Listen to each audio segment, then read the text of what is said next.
in the dark, whispered corners of our collective imagination, where shadows stretch long and reality blurs with myth, lie urban legends. These are the tales passed from person to person, evolving with each retelling, carrying a chilling kernel of truth, or perhaps a deeper societal fear. Among these chilling narratives, one stands out, leaving an indelible mark of dread: the Hook. Tonight, we unravel the terrifying origins and enduring grip of this iconic figure, exploring why the phantom with the hook continues to haunt our darkest thoughts. The story of the Hookman isn't just a campfire tale. It's a cultural phenomenon that burrowed into the American psyche in the late 1950s and early 1960s.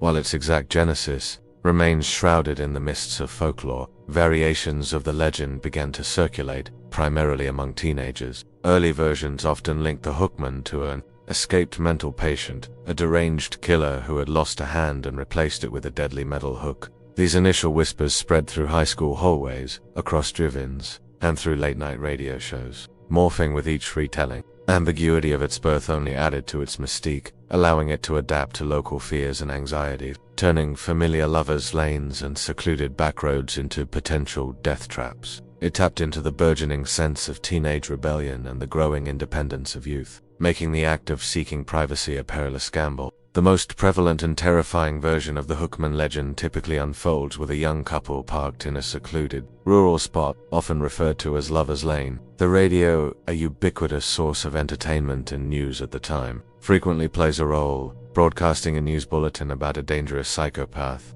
identifiable by a hook for a hand, who has escaped from a nearby asylum. The girl, unnerved by the report, desperately pleads with her boyfriend to leave. The boy, often dismissive or trying to prove his bravery, refuses. A tense argument ensues, escalating until the girl, consumed by fear, forces him to drive away. As they speed off, a sense of relief washes over them. However, upon arriving home, a horrifying discovery awaits. Dangling from the car's door handle is a bloody, metallic hook, a gruesome trophy left by the unseen pursuer. In some versions, the girl hears a scraping sound outside the car during their argument, a sound dismissed by the boyfriend until the horrifying revelation. Other tellings place the setting in a deserted forest road or a forgotten lane near an old cemetery, adding to the isolation and vulnerability of the victims. The common thread is always the narrow escape, the ominous sound, and the chilling proof left behind, confirming the narrow brush with death.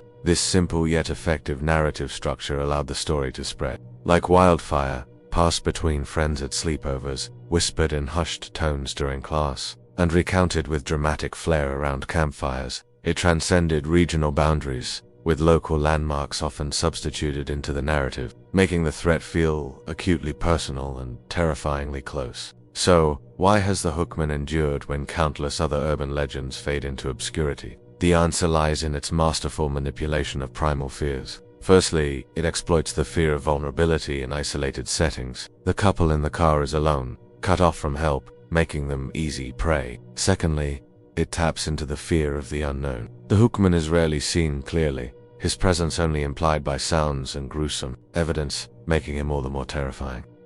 He is not just a killer, but a phantom that embodies unseen dangers lurking in the darkness. The legend also acts as a subtle warning, a cautionary tale against reckless behavior or venturing into forbidden places, subtly reinforcing societal norms. The tangible threat of a weaponized hook adds a brutal, visceral element to the horror, making the phantom feel terrifyingly real. It's a story rooted in simplicity, yet layered with psychological depth, preying on our natural instincts for self-preservation and our deep-seated anxieties about external threats. The Hookman isn't just a story. It's an experience of dread, a chilling reminder that sometimes the monster isn't under the bed, but just outside your car door. Its enduring power lies in its ability to adapt, remaining relevant and terrifying across generations, a true icon of horror, folklore,